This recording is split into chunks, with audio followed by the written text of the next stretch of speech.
I'm Gab, he's Jules. Blue skies over West London. Jules, we're at the tail end of the season. There's so much going on. We now know that Xabi Alonso's leaving. Whoa, that's a big shock. Napoli drops points. It tightens up in Serie A. It's very tight in Portugal, very tight in Holland as well.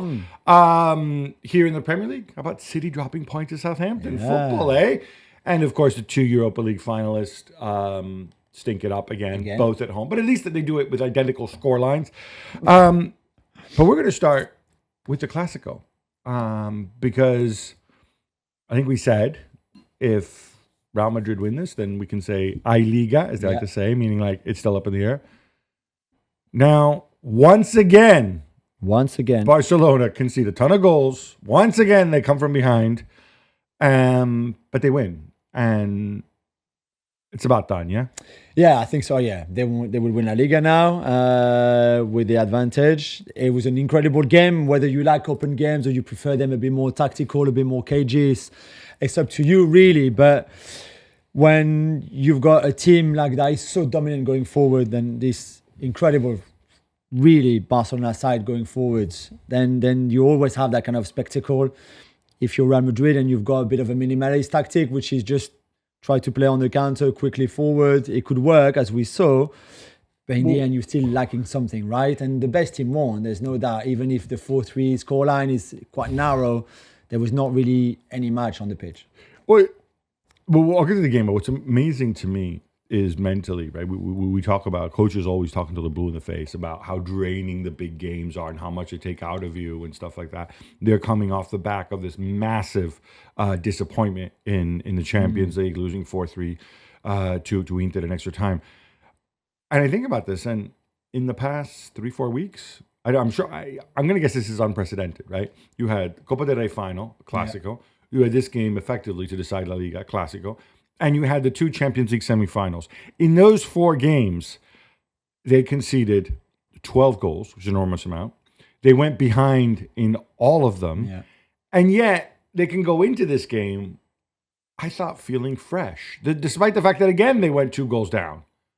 I mean, there's some, like, I know people talk high line and whatever, but psychologically, mental preparedness for this team, I think that part of Hansi Flick's work is overlooked.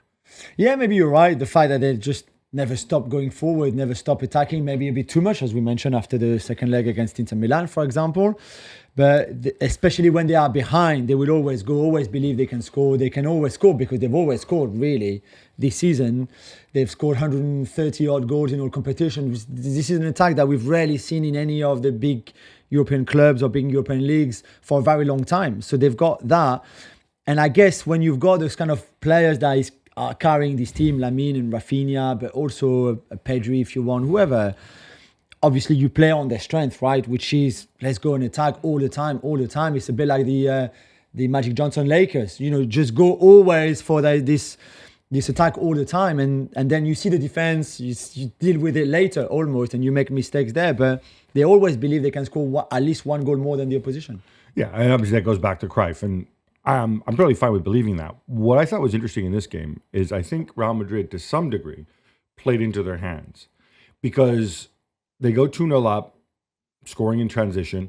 And then it felt like, okay, let's keep the ball and let's play out from the back. And I thought to myself, you can pay a price for this because Barcelona win the ball high up the pitch and you're screwed. I felt like they just abandoned that plan, and that made it easier for Barcelona to get back into the game because that's when they created most of their chances with the turnovers. It was almost as if they didn't learn the lesson from Inter at 2-0 up. Yeah, although I thought they played really long a lot. I thought like every goal kick in the first at the beginning, every goal kick was long, and then after that they made a mistake like the Vasquez mistakes. There's a few mistakes there and there that I think Barcelona forced you to make because they're on you all the time. We said it before, but their pressing is just so efficient, usually, especially when this Real Madrid team is not a good team. We've said that before. They don't have the patterns of play. They don't have the structure for it. And that's why, as well, Carlo made the changes at halftime because he was clearly not working in that first half either with the ball. Yeah. I'm just surprised we had so much entertainment. Again, we even mentioned Lamine Yamal, who may be quieter than other games, but then when he shows up, he's like the human highlight reel.